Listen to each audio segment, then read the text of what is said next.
बिस्मिल्लाहिर्रहमानिर्रहीम। अस्सलाम वालेकुम नाज़रीन, सुनो पॉडकास्ट में खुशामदीद। मैं हूँ यासिर रशीद। नाज़रीन, इस वक्त अगर ईरान की सूरत हाल देखें तो ईरान के ऊपर ताबड़तोड़ अमेरिका ने हमले किए, समुद्री ड्रोन्स का इस्तेमाल किया गया और अमेरिका की जानिब से ये कहा गया कि ईरान पे पै दर पै हमले किए जाएंगे क्योंकि ईरान ने MOU की खिलाफ वर्जी की और ईरान खित्ते में अपनी अजारादारी को बरकरार रखने के लिए और बढ़ाने के लिए तगोदो कर रहा है।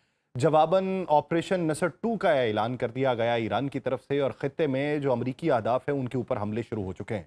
अब अगर पसे पर्दा मुहर्रिकात कुछ देखें तो इसकी इब्तदा तो हुई थी आबना हरमुज़ में कतरी जहाज़ के ऊपर हमला करने के हवाले से, और ईरान ने यह कहा कि खिलाफ वर्जी उस जहाज़ ने की और अमरीकी बहरिया ने की जिसने अपनी सरपरस्ती के अंदर उसे वहां से गुजारने की कोशिश की। अमरीका ने जवाबन ये क्लेम किया कि आबना हरमुज़ को खुला रखना था, वहां से जहाज़ गुजर सकने थे, तो इस वजह से ईरान ने उस मुआहिदे की खिलाफ वर्जी की है। अब ईरान के नज़दीक उस मुआहिदे की तशरीहात कुछ और हैं, अमरीका के नज़दीक तशरीहात कुछ और हैं। ओमान की स्टेटमेंट कल ये सामने आई कि आबना हरमुज़ के अंदर हमारा ईरान के साथ मुआहिदा जो है उसी के तहत आबना हरमुज़ को कंट्रोल किया जाएगा और उसी के तहत सिक्योरिटी वहां पे प्रोवाइड की जाएगी। अब अमरीका ने कल ये ऐलान कर दिया कि आबना हरमुज़ का कंट्रोल हम हासिल करेंगे और सिक्योरिटी फ़ी हम वसूल करेंगे। इसके ऊपर अरब ममालिक का जो रद्द अमल है वो देखना बाकी है, लेकिन इस पूरी सूरत हाल के दौरान हमें यह भी देखने को मिला कि एक हमला सना इंटरनेशनल एयरपोर्ट के ऊपर हुआ यमन में। यमन का वो हिस्सा जो यमनी हूतियों के ज़ेरे इंतज़ाम है, वहाँ पर हमले की जो जिम्मेदारी थी वो किसी ने कबूल नहीं की, लेकिन यमनी हूतियों की तरफ से ये कहा गया कि ये सऊदी अरब की तरफ से हमला हुआ है। और एक मुबहम खबर ये सामने आई कि यमनी वो हुकूमत जिसे बैनुल-अक़वामी सतह पे अक़वाम मुत्तहिदा, अमरीका, सऊदी अरेबिया या दीगर ममालिक कबूल करते हैं, उस हुकूमत ने ये एतराफ़ किया कि ये हमला हमने किया था। यमनी हूतियों का ये इल्ज़ाम है कि ये हमला उस वक्त किया गया जब ईरानी एक तैयारा वहाँ पर लैंड कर रहा था, लेकिन उस हमले में उसको कोई नुकसान नहीं हुआ। जवाबन उनकी तरफ से अबहा एयरपोर्ट के ऊपर सऊदी अरब में हमला कर दिया गया। सऊदी अरब का डिफेंस सिस्टम जो था वो रात भर एक्टिव रहा। जद्दा के ऊपर भी ड्रोन्स जो हैं वो परवाज़ें करते हुए दिखाई दिए। तो मशरिक़ वस्ता की इस वक्त मजमूई सूरत हाल किस तरफ को गामज़न है, इसी पूरे मंजरनामे में बात करेंगे। हमें ज्वाइन किया है दिफाई तजियाकार हैं, माहिर बैनुल-अक़वामी उमूर, ब्रिगेडियर रिटायर्ड वक़ार साहब। ब्रिगेडियर साहब, बहुत शुक्रिया आपके वक्त का। ब्रिगेडियर साहब, इस वक्त जो मौजूदा सूरत हाल है इसका आगाज़ हमें कहाँ से करना चाहिए? आपना हरमुज़ के मामले से करना चाहिए या फिर इसका जो नुक्ता इख्तिताम इस वक्त सऊदी अरब और यमन का दिखाई दे रहा है उस पे करके तस्वीर जो है मुकम्मल वाज़े हो सकती है? बिस्मिल्लाहिर्रहमानिर्रहीम, thank you very much. I think इससे पहले आई think you should understand structure of war जो है वो बड़ा ज़रूरी होता है।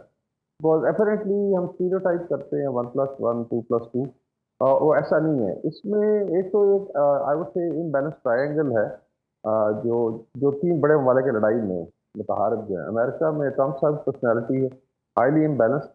हुँ, देन यू हैव नेतन्याहू जो क्योस जनरेटर है और ज़ायनिस्ट लॉबी है किसी ट्रायंगल के कोनों पे। और तीसरा जो है उसमें ईरान है, लेकिन उसके अंदर जो आई वुड से IRGC है जो मिलिट्री इंस्ट्रूमेंट है, और उसके अंदर एलिमेंट्स इम्बैलेंस है। लेट्स बी वेरी फ्रैंक, क्योंकि हमने एनालिसिस करना है तो we should see to be let's say what's the problem. फिर इसके अंदर जो है 8 एंटिटीज यानी स्टेट्स हैं, मुतहारिब ग्रुप है, इस ट्रायंगल के नीचे काम कर रहे हैं, जिनका कोई ना कोई कनेक्शन है इन तीनों कॉर्नर्स के साथ। इसमें आप कह लें कि गल्फ GCC के ममालिक हैं जो डायरेक्टली इम्पैक्ट हुए हैं। उसके अलावा जॉर्डन है, then we have basically Hezbollah in Lebanon, Kataib Hezbollah है इराक में, एंड देन अंसारुल्लाह या हूती हैं यमन में। और यमन का आप साहब जिक्र किया, 2 हिस्से हैं। एक जो है वो आप कह लें कि सऊदी कंट्रोल में और एक ईरानी कंट्रोल में। ठीक। तो ये basically this is a structure. फिर 2 आबनाएँ हैं, आपका पर्शियन गल्फ है, देन रेड सी है, इसमें 2 चोक पॉइंट्स हैं। तो इसीलिए आई थिंक इसको अगर आप देखें तो ये सारे का सारा जो निज़ाम है और वॉर टाइम में फिर ये ज़्यादा एक्टिवेट है। इसमें आप कह लेंगे एक अनस्टेबल ट्रायंगल है जो लड़ रही है, उसके नीचे फिर जो एंटिटीज हैं वो भी अनस्टेबल है, तो कहीं से ट्रिगर हो सकता है। आपने कहा कि इधर अटैक हुआ इलेक्ट्रिसिटी पे, तो इट कैन ट्रिगर समथिंग। और जस्ट इमेजिन कि खुदा ना खास्ता सऊदी अरबिया को आप ट्रैक करते हैं, तो पाकिस्तान का एक मायदा है ना सऊदी अरबिया के साथ जी। डिफेंस, अगर वो इन्वोक हो जाता है तो फिर आप आ गए इसमें। हुँ, तो इसका मतलब है कि इसका जो सिरा पकड़ना एक तो बड़ा मुश्किल है, और इसमें आई थिंक पाकिस्तान ने बड़ी एफर्ट की है। लेकिन अनफॉर्चुनेटली इस दफ़ा अगर आप देखें पिछले 1 हफ्ते में जो फिगर था दैट वाज़ IRGC। अगर आपके देखें, अगर ब्रॉडर एग्रीमेंट था स्विट्ज़रलैंड में, उसके बाद इस्लामाबाद में, I will take a minute. उसमें देयर वाज अंडरस्टैंडिंग कि जी आप उसको स्मूथली चलाएंगे और मसलों को हल करेंगे, then there is a mechanism of conflict resolution जिसमें पाकिस्तान, कतर और बाकी दोस्त ममालिक शामिल थे कि आप उनको फिर अप्रोच कर सकते हैं, यहाँ पर वायलेशन होती है। तो अगर आप ओवरऑल देखें कि इसमें लेट्स से इस जो करंट स्टेट ऑफ वायलेंस है, इससे पहले कहाँ पे ईरान खड़ा था, इंक्लूडिंग जो सैयद अली खamenei सईद का लास्ट से मार्च थी, बड़ी वजीराई हुई। एक्चुअली ईरान आई वुड से was on a very very high moral ground पे थे। और इसका मतलब है अगर यहाँ पे आप लड़ाई को ख़त्म करते हैं और आप पीस की तरफ जाते हैं, छोटी-छोटी चीज़ों को नज़रअंदाज करते हैं, तो you have a win win situation. और उसमें डेफिनेटली सत्ता जो है उनको मॉरल सपोर्ट दे रहा था। ये जो 3 शिफ्ट पे अटैक है, ये मेरे ख्याल में टोटली अनवारंटेड है। अगर आपका एग्रीमेंट हुआ है कि अभी आपने नेविगेशन होने देनी है कमर्शियल शिपिंग की, तो उसको स्मूथली चलने दें। 2 पैसेजेस हैं, एक उधर है, एक इधर है। ये अभी सिर्फ वो आई वुड से स्ट्रीट फाइट जिसका होती है कि जी मेरी लात ਤੁਹਾਡੀ गर्दन पे, और वो दोनों तीनों इस ट्रायंगल के तीनों कॉर्नर में तीनों अलग फजल से इसमें आई थिंक पूरे हैं लेकिन कि ब्रिगेडियर उन्होंने साहब जो है एक चीज जो काबिल गौर है, ईरान ये क्लेम करता है कि एग्रीमेंट के अंदर यानी उस मुआहदे के अंदर बात की हुई थी या मेमोरेंडम ऑफ अंडरस्टैंडिंग में ये चीज़ें खुल के सामने आई थी कि ईरान वाली जो पट्टी है या ईरान जो नेविगेशन पॉइंट्स देगा या रास्ता देगा उस रास्ते से गुजर हो सकता है, दूसरे रास्ते से गुजर नहीं हो सकता। आईआरजीसी फिर उसमें क्लेम ये भी करता है कि हमने वहाँ पे माइन स्वीपिंग ऑपरेशन जो है वो शुरू कर रखा था। फिर ईरान ये भी क्लेम करता है कि हमने उसके ऊपर हमला नहीं किया, हमने बारहा उसको रोकने की कोशिश की, हमने बारहा उसको बताने की कोशिश की, वो नहीं माने तो हमने एक वार्निंग शॉट उसके डेक के ऊपर मारा है और उसके बावजूद वो वहां से चल दिए। अब इस जिमन के अंदर ईरान की ये तौजीह किस हद तक काबिल अमल या काबिल कबूल है? कि मैं कह रहा हूँ ना कि ये देखें, इसमें अभी साइड लेने की बात नहीं है। एक्चुअली नाउ आई वुड से कि even Pakistan will get fed up, ठीक है ना। मतलब अगर आप बच्चों की तरह आपने लड़ना है इन चीज़ों पे, look at the larger picture. अगर लेट्स से सेटल हो जाता है, पीस होता है, ईरान की आई थिंक आप देखें इंटीग्रेशन विद द रीजन है, रास्ते खुल जाएंगे आपके। और बड़ा पोटेंशियल है। मतलब वी मेट ईरानियन, तुर्किया में हमसे मुलाकात हुई, they are highly intelligent people, पढ़े लिखे लोग हैं। अवाम I don't think so any people would like the war continue है। तो उसका आप देख लेंगे डिविडेंड्स क्या है। एक तरफ ये है कि जी वो आपने लेट्स से, और देखिए इसमें एक सर्वाइवल का भी मसला है तीनों का। ट्रम्प का पॉलिटिकल सर्वाइवल है, आगे इलेक्शन आ रहे हैं, नेतन्याहू का है, और आईआरजीसी का भी है कि अगर नॉर्मलाइज होते हैं और ये स्ट्रक्चर शायद आहिस्ता आहिस्ता मॉडिफाई होगा। देखें फिर चीज़ें जब नॉर्मलाइज होंगी, खुदा न खास्ता जो है लड़ाई नहीं होती, और उसके बाद जो गो टू पीस इंटीग्रेट हो जाते आना जाना शुरू होगा, तो बड़ी चीज़ें फिर चेंज होंगी। तो they can see in the long run फिर एक पावर स्लिप होता है, हासिल हो जाती है। ये बड़े फैक्टर हैं। आई फोर सी के इनके आपस में भी है पॉलिटिकल लीडरशिप जो है वो by and large they're for peace. और फिर आपने देखें वर्कआउट करना होता है। अभी हम कर नहीं रहे अफगानिस्तान के साथ, कितना आपने 3 साल एफर्ट किए, and then you went for a military option. और मजबूरी जब बन गई कि आपके गले ही पड़े हों। एक तरफ पीपल वांट कियोस, और आप सोचें कि अगर ये रीजनल वॉर हो जाती है, फर्स्ट है चले ठीक है, आईआरजीसी की पैसेज क्या मसला है ना कि जी यहाँ से गुजरना था तो 3.5 लाख होते। अगर ये रीजनल वॉर होती, कल पाकिस्तान आ जाता है इसमें, फिर आप कहाँ खड़े होंगे? You will be highly isolated. तो बाकी तो 2 एंटिटीज को मैं मान, देखो लड़ाई शुरू ही अमेरिका ने की, इजराइल ने की, इस पे तो कोई दो राय नहीं है। और जहाँ पे आप आ गए वहां से you were in a win win situation. And most probably अभी जो आज के स्टेटमेंट है वो बड़े फनी है कि पहले उन्होंने कहा जी कि हम करेंगे, फिर सामने कहा जी हम 20% लेंगे, and now Iran is saying कि जी ये जो है ये तो आई थिंक बहुत ज्यादा है, तो we can do it in less. तो क्या मतलब it's a game between Iran and America हो रही है?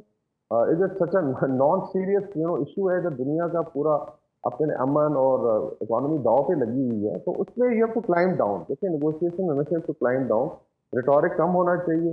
क्योर जनरेटर्स बहुत हैं। अभी जिस तरह ये यमन वाला है, इट कैन ट्रिगर खुदा ना खास्ता एक कॉन्फ्लिक्ट हो सकता है, इसमें फिर इन्वोक हो जाएंगी, फिर आपने जिम्मेदारी नहीं पूरी करनी। तो that's why I blame everybody. लेकिन आई फील के जब से अली खamenei सईद का आखिरी शुमात थी, तो उस वक्त ईरान का स्टेचर खत्ते में देखें कहाँ कहाँ से नहीं आए delegation. Pakistan sent the highest I think power delegation, जो गैर रसूमात, तो सऊदी अरेबिया से लोग आए, कतर से आए, और कतर ने अटैक के बाद भी, जो शिप अटैक के बाद भी गए। तो थोड़ा सा तो I think you accommodate the region ना। कई दफा ऑनेस्टली आई फील कि देर आर, जो अभी देखें अहमद बिन जास की स्टोरी चल रही है, वो should be discuss on the media. क्यों हो रही है अभी? काफी सारे अब आउटलेट्स कह रहे हैं कि he was compromise.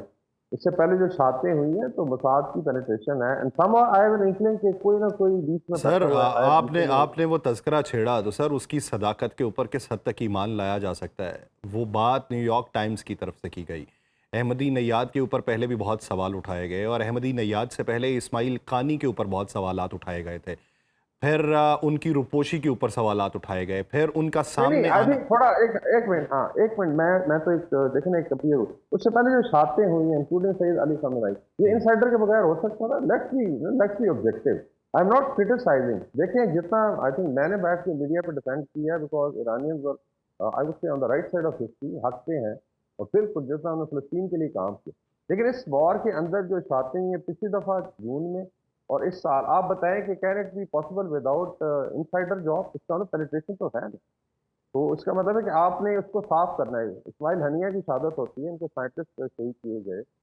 Top leadership जो है इनके अंदर यहाँ तक था, सुना है कि जो पीपल फैमिली थी जो जाके मिलती थी, they are the entire information की। मसाद के पास इतनी भी टेक्नोलॉजी नहीं है कि सारा ही टेक्निकली, तो ह्यूमन इंटेलिजेंस फोर्स है, फिर भारतीय एजेंट्स हैं, अफगान एजेंट पकड़े गए थे। दैट्स माई पॉइंट कि इसमें possibility of such people being in their rank, ये इसको आप डिसरिगार्ड नहीं कर सकते।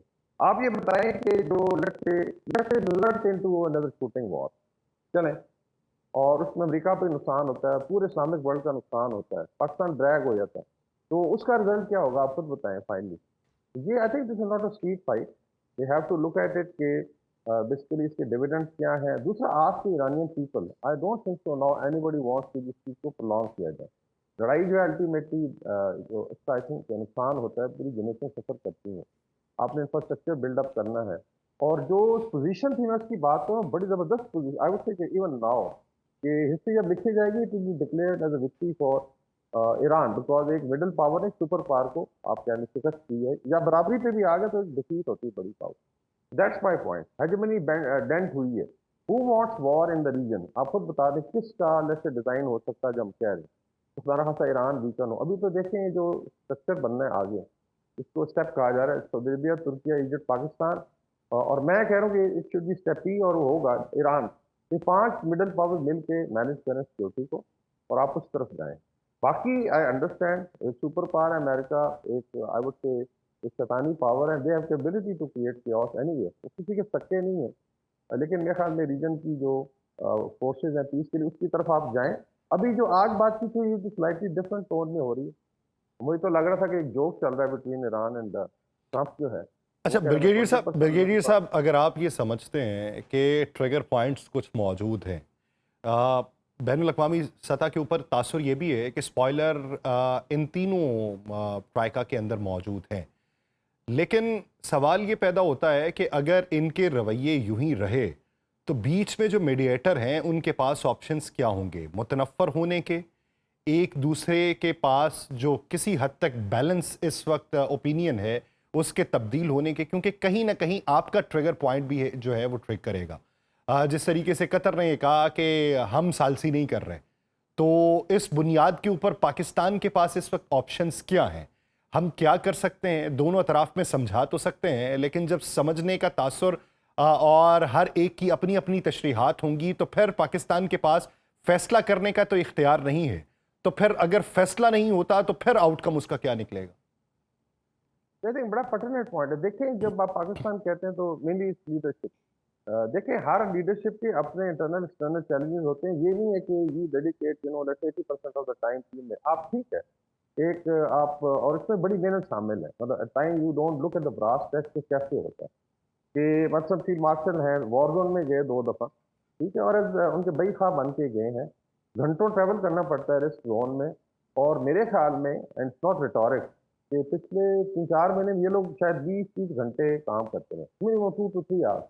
तो आप स्ट्रेच कर रहे हैं ना, this is what it is. Strategic impact आता है माइंड पे। आप इंटरनल है, बलुस्तान का फ्रंट है, केपी में हो रहा है, आजाद कश्मीर, इस पर डिसीजन लेने हैं, इकोनॉमी है, फिर बाकी भी साथ साथ नॉर्थ में अभी टर्की के हैं, एक नॉर्मल हमारे बायलैटरल रिलेशन चल रहे, same to for political basis. तो वो इतना डेडिकेट करना टाइम फॉर जो मेडिएटर होता है बड़ा मुश्किल हो जाता है ना। फिर मोटिवेशन आपके पास ठीक है, इससे कम हो जाएगी, तो आप क्यों ले जा रहे हैं अपने दोस्तों को उस लेवल पे? दूसरा देखें, होता है ग्लोबल रीजनल परसेप्शन में चेंज अब आना शुरू, बड़ी जल्दी आ जाता है। It could be one odd event और ठग करके क्योंकि इस वक्त आई थिंक जो सिचुएशन है उसमें ईरान का जो पलड़ा है, आई वुड से इन टर्म्स ऑफ परसेप्शन बहुत भारी रहा, और बिकॉज इवन वेस्ट में इट वॉज कंसिडर्ड कि गलत थी लड़ाई, मॉरल हाई ग्राउंड पे है।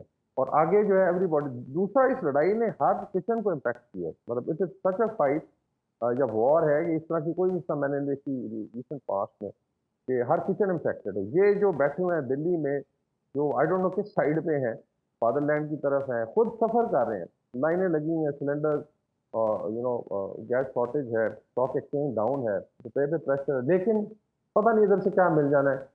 Because in the heart of their heart, Modi साहब जो गए थे 2 दिन पहले, तो यही था कि खुदा ना खासा ये डेंट होगा, तो इसके हिस्से बखरे होंगे और फिर हम बलूचिस्तान की गेम करेंगे, पाकिस्तान और बलूचिस्तान, ये डिज़ाइन था। दैट्स वेयर आई फील के स्टेट को भी प्रिजर्व करना है, थोड़ा लार्जर पिक्चर को देख लें। और इवन जो यमन में, आई थिंक वहाँ पे भी we should look at fire fighting instead of incite करना जी तुसी मार अच्छा, दो असली ब्रिगेड साहब, ये आप हाँ। यमन वाले मामले को क्या समझते हैं? क्या वाकई सऊदीया ने ट्रिगर किया होगा? ये 1.5-2 साल का ये जो एक मुआहिदा या जंगबंदी चल रही थी, उसमें कहीं ना कहीं पे आप जाके देखें तो शरीका तो मौजूद होता है ना सर। शरीका इस वक्त अरब ममालिक हैं, बेशक एक जैसा ही कारोबार है, लेकिन अगर एक को नुकसान हो रहा है तो दूसरा अपना नुकसान क्यों करवाना चाहेगा? वो ऐसे महाज को फिर से क्यों खड़ा करना चाहेगा जिस महाज के ऊपर उसको खामोशी दिखाई दे रही है, उसको फ़ायदा दिखाई दे रहा है, और जिसके वो एलाइज हैं उसके साथ भी उसके रवाबित और सिफारती सतह के ऊपर या फ्लाइट का फिर से खुल जाना या डेलीगेशन का जाना, वो उसकी चीज़ें जो है वो रूबा बहाली हो रही हैं और वो फिर से जवाल पजीरी की तरफ गामजन हो। ये देखें, इसमें एक तो जो वर्ड शरीका है ना, ये वही है बेसिकली। ठीक है, अब आप कह सकते हैं basically international relation, I think we should not be discussing like that. मसलन सऊदी अरेबिया में सबसे पहले तो we sitting in Pakistan, I think we should have a very strong position के हमने एक तो उनका एग्रीमेंट है, और हमारी इकोनॉमिकली इंस्ट्रक्चरली जो है हरमैन के साथ हमारी अटैचमेंट भी है, तो वी विल गो विद जो गवर्नमेंट की पोजीशन है। दूसरा आ जाता है जो यमन का है। यमन में आपको पता है कि जो एक तो डेफिनेटली जो सना है या आई थिंक हुदैदा पोर्ट है, इस तरफ जो ज़्यादा actually urbanise Yemen is with Houthi, लेकिन रेस्ट ऑफ यमन फिर उसमें अलकायदा भी बैठी हुई है, एंड देन यू हैव एक गवर्नमेंट है ट्रांजिशन वाली, जो हारिस साहब छोड़ के गए थे, उसके अंदर भी टसल है between UAE and Saudi Arabia. वहाँ पे पॉसिबिलिटी ऑफ दीज एलिमेंट्स, जो मैं कहता हूँ ना कि जो अनस्टेबल एलिमेंट होते हैं या जो हु कुड बी इंसाइटेड, वो बिल्कुल मौजूद है और वहीं से अटैक हुआ है। बाकी अगर आप सऊदी अरेबिया पे इस तरीके से 4 साल का ये है, आई थिंक पीस एग्रीमेंट जो हुआ था, जब पीस फायर था 4 ईयर, एंड इट सस्टेन, सारे प्रेशर लिए भी गए हैं। फिर बाबल मंदब का भी इशू है कि this is second choke point. तो इसको आई थिंक जिसने भी किया है, I not blame the Saudi government, लेकिन उनके जो आप कह लें इधर जहाँ पे आप कह लें उनकी आप प्रॉपर्टी कह सकते हैं, दे में have done it। और हो सकता है कि ये बिल्कुल थर्ड पार्टी ने कराया हो, बिकॉज कुछ अटैक्स आपको याद है जब शुरू में, तो आई वाज पॉइंटिंग आउट कि फॉल्स फ्लैगिंग होगी, उसमें मसाद करवाती है। यू डोंट नो कि कहाँ से आई ये चीज़, बाकी ठीक है आप ब्लेम डाल सकते हैं, बिकॉज एक परसेप्शन है। तो उससे निकलने के लिए दैट्स वाई वहाँ भी एक जो है डी एस्केलेशन की ज़रूरत है। और देखें जब माहदे होते हैं तो फिर इसमें सीट ऑफ नहीं होती, तो फलाने का तरीका था। जिस दिन ये इन्वोक हो जाता है आपका डिफेंस एग्रीमेंट, फिर मेरे ख्याल में जो है बहुत ज़्यादा नुकसान होगा पूरे रीजन का। उनको लग समझ जाएगी, बिकॉज देन हमारी ऑब्लिगेशन है, और कल हमें ज़रूरत पड़ेगी तो पाकिस्तान फिर इन्वोक करेगा। तो उस आई थिंक लेवल तक नहीं ले जाना चाहिए। अगर पाकिस्तान में ट्रस्ट है, and I am sure Iran और आईआरजीसी का काफ़ी इंफ्लुएंस है इन जो हूथी का साइड है यमन की, वहाँ पे वो भी इसको स्केल डाउन कर सकते हैं, परसेप्शन को आप क्या लें कूल डाउन कर सकते हैं हालात को, और वो बड़ा ज़रूरी है। तो लेट्स सी, बिकॉज जिस तरह मैंने कहा ये इतनी इनबैलेंस ट्रायंगल है, एक तो ये है, फिर रीजन में नीचे एंटिटीज हैं, दे आर वेरी मच, तो हिजबुल्लाह पे हो जाएगा, वहाँ से रिएक्शन आ जाएगा। इराक में कताब हिजबुल्लाह अटैक कर देगी यूएस बेसिस पे, सर वहाँ से ये तो वो रिएक्शन हो सकता कौन्स है। हैं या वो मुस्तकबिल का मंजरनामा है जिसके खदशात हैं, लेकिन अभी आप दरमियानी रास्ता क्या देखते हैं? अब माजी करीब के अंदर तो दरमियानी रास्ते मौजूद थे, कहीं ना कहीं निकाल लिया गया। अब दरमियानी रास्ता कोई है, या फिर अब किसी न किसी के नुकसान पे पीछे हटने की सूरत में ही कोई रास्ता निकलना? जी, आई थिंक दो सिनारियो तो हो सकते हैं, एंड आई जो मेरी रिकमेंडेशन होगी कि यहाँ अभी भी आई थिंक सेंट्रल ने शायद अनाउंस किया है कि हमारे ऑपरेशन खत्म हो गए, समथिंग लाइक दैट। इसका मतलब है कि सो कॉल्ड जो होता है अपने same is, I think Iran ने भी किया था जब कि हमने ठीक है हमने भी तारीफ किया बेसिस को। तो यहाँ पे देयर इज एन विंडो से यहाँ आप इसको पीस की तरफ ले जाएं, इसमें नेगोशिएटर्स भी आई एम श्योर पड़ेंगे। तो डेफिनेटली देखिए, रशिया का, चाइना का अपना बहुत बड़ा इंटरेस्ट, इवन इंडिया का है। आई डोंट नो ये किस पॉलिसी पे है कि सबसे ज़्यादा फायदा इसको हुआ पीस का। फिर रीजन का बहुत ज़्यादा नुकसान हो चुका है, परसेप्शन से कमर्शियल फ्लाइंग बंद है। उसके अंदर जो है काफ़ी इम्पैक्ट हो, सबसे बड़ा ये कॉरिडोर है। अदर देन जो मैरीटाइम नेविगेशन है, कमर्शियल शिपिंग की, कमर्शियल एयरलाइन जो फ्लाई करती है, सबसे बड़ा कॉरिडोर दुनिया का। और ये of and on shut down होता रहता है, और फिर लंबे चक्कर में जाना पड़ता है। तो ये आई थिंक रीजंस हैं, एनर्जी सप्लाईज हैं। फिर आगे अभी खरीफ की फसल काश्त होनी, इसके लिए खाद चाहिए होगी, फूड शॉर्टेज हो सकती है, और ऑयल प्राइसेस का आपको पता है कि हम बर्दाश्त कर सकते हैं पाकिस्तान। सबसे पहले तो हमारा इंटरेस्ट है, ज़रा होता है तो फिर अवाम ही शोर मचाती है सोशल मीडिया पे। आप बिल्कुल सुनाते हैं गवर्नमेंट की कि जी आप जो है बढ़ा रहे हैं। Same is true in India. तो मेरे ख्याल में ये इसका गुड विंडो है। अगर लाइट टोन में बात हो रही है तो शायद गुस्सा निकाला जा चुका है। बाकी बीच में आई थिंक होती रहेंगी छोटी छोटी फुलझड़ियाँ जो हैं। हाँ, एक है जो आप बात करें कि खुदा ना खास्ता इसमें मिसकैलकुलेशन होती है, और you go for something bigger than what is happen, तो फिर उसका तो मैं बिल्कुल आई कांट एक्सेप्ट कि क्या होगा। तो वॉर का अपना डायनामिक है, किस तरफ जाती है। मेरे ख्याल में रीजन का बहुत ज़्यादा नुकसान होगा। इसमें अमेरिका और इसराइल हाथ झाड़ के पीछे हो जाएंगे, और ये लड़ा देंगे आपको सिज्म के ऊपर बेस करके, और खुदा न खास्ता ऐसी लड़ाई होगी फिर किसी के काबू में नहीं आएगी। That will be the worst scenario, और हमें उस तरफ नहीं जाना चाहिए।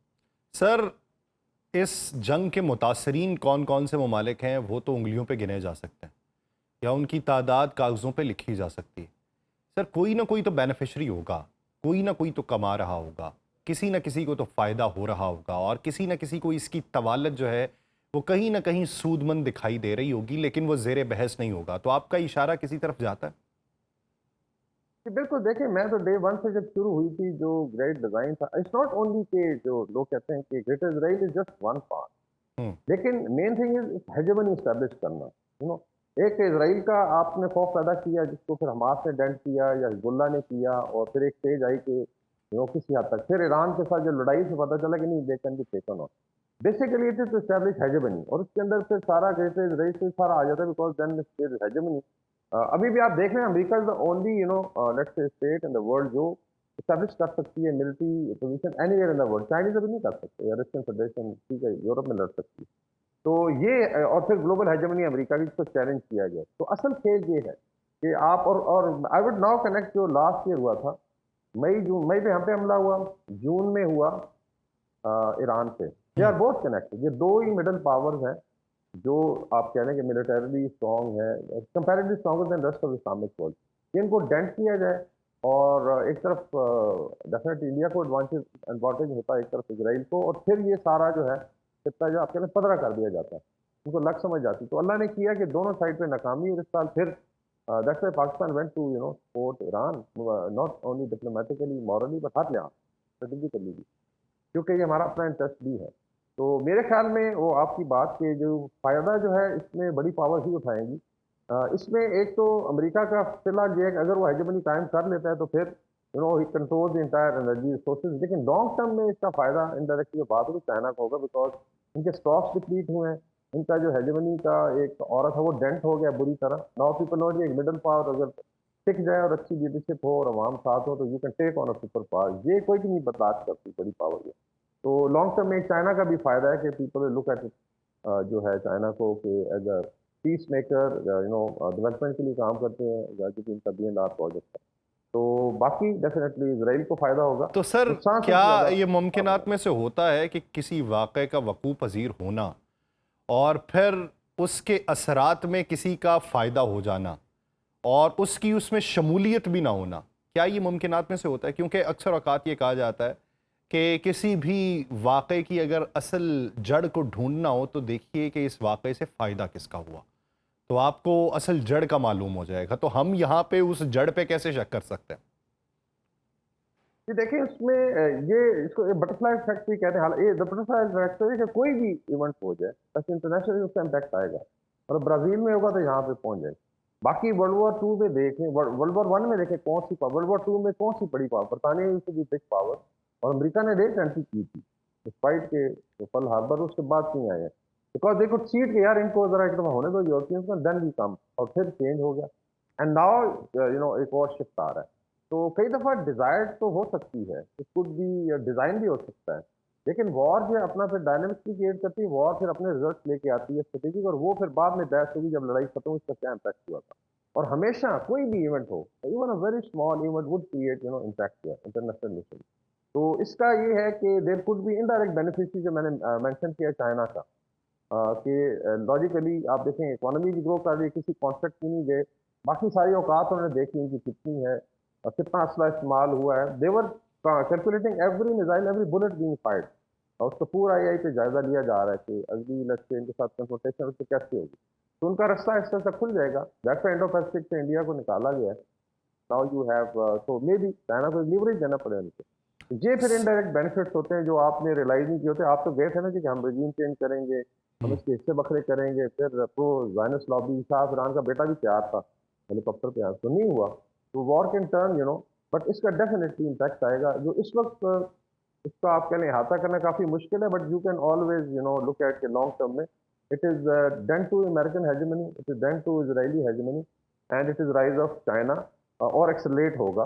बाकी स्ट्रक्चर एक बनना है सिस्टम में, इट्स नाउ अंडरस्टूड। ये भी शक सुबह खत्म हो गया जी कि अमेरिका के बगैर नहीं हो सकता। It is Pakistan, Saudi Arabia, Turkiye, Egypt and इंशाल्लाह Iran. This will be the future architecture of security in the region. यानी ये नई सिक्योरिटी रीअलाइनमेंट हो सकती है। मेरा आखिरी सवाल ब्रिगेडियर साहब, के जिस तरह आपने चाइना का हवाला दिया, आपने इंफॉर्मेशन का हवाला दिया, माजी करीब की जो जंग थी उसके अंदर ये कहा जाता रहा कि पसे पर्दा इंफॉर्मेशन जो है वो चीन की तरफ से या रशिया की तरफ से मिलती रही, चाहे वो ह्यूमन इंटेलिजेंस की बुनियाद पे हो, चाहे वो बीडो सैटेलाइट की बुनियाद पे हो, चाहे वो मिसाइल टेक्नोलॉजी की बुनियाद पे हो। लेकिन अब की बार ऐसी खामोशी है। ये खामोशी मसलहतन है, इशारतन है, या फिर अब की बार इन दो की इन्वॉल्वमेंट ही नहीं? नहीं, मेरे ख्याल में देखें जो भी स्टेट्स करते हैं बड़ा हिडन होता है। अभी ट्रम्प साहब, आप I just take it little while, अभी ये लिंडसे ग्राहम का है ना डेथ का जो स्कैंडल बना हुआ है, हम्म, कंप्लीट बॉडी सेइंग कि ड्रोन फैक्ट्री में गए थे, वहाँ अटैक हुआ, वहाँ मारे गए, कोई कह रहा है जी जो भी था, 5 अटैक हुए, but he was there. Trump साहब का स्टांस ही बड़ा डिफरेंट होगा कि पुतिन को भी इनवाइट किया, अलास्का में शेक हैंड किया, बड़ा ज़बरदस्त है। अंदर खाने बड़ी पावर्स क्या करती हैं, ये क्या कर रहे थे लिंडसे ग्राहम की प्लेन में डेथ से एक दिन पहले। तो इट मीन्स कि आप इंडायरेक्ट सपोर्ट जारी डिनाई करते रहेंगे। Hmm, this is very very normal. तो same is I think to Russia और जो चाइनीज हैं। I have not having 100% information definitely Russian की तरफ से, बिकॉज ईरान ने भी उनको सपोर्ट किया था, लाइक शायद ड्रोन हज़ारों की तादाद इंक्लूडिंग ऑपरेटर्स गए थे, and then there was a news.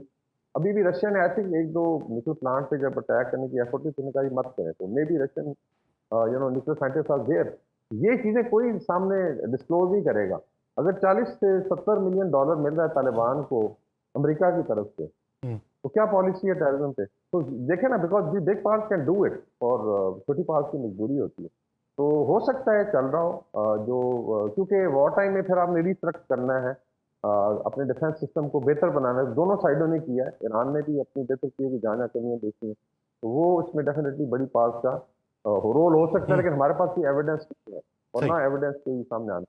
ना ऐसी कोई शहादत है, ना ऐसी कोई शहादत सामने आनी है, लेकिन इस वक्त ख़ित्ते की जो मजबूरी सूरत हाल है उसमें एक अंसर तो नुमाया हो चुका कि अमेरिका के बगैर ये खित्ता चल सकता है, और इस खित्ते को एक सिक्योरिटी रीअलाइनमेंट की ज़रूरत है। बहुत शुक्रिया ब्रिगेडियर रिटायर्ड वक़ार हसन खान साहब इस हवाले से अपना वक्त देने के लिए। नाज़रीन, पॉडकास्ट का वक्त ख़त्म हो जाता है, मुझे दीजिए इजाज़त। आपसे मुलाकात होगी किसी अगले एपिसोड में एक और मेहमान और एक और मौजू के साथ। तब तक अपना ख्याल रखिएगा। अल्लाह निगहबान।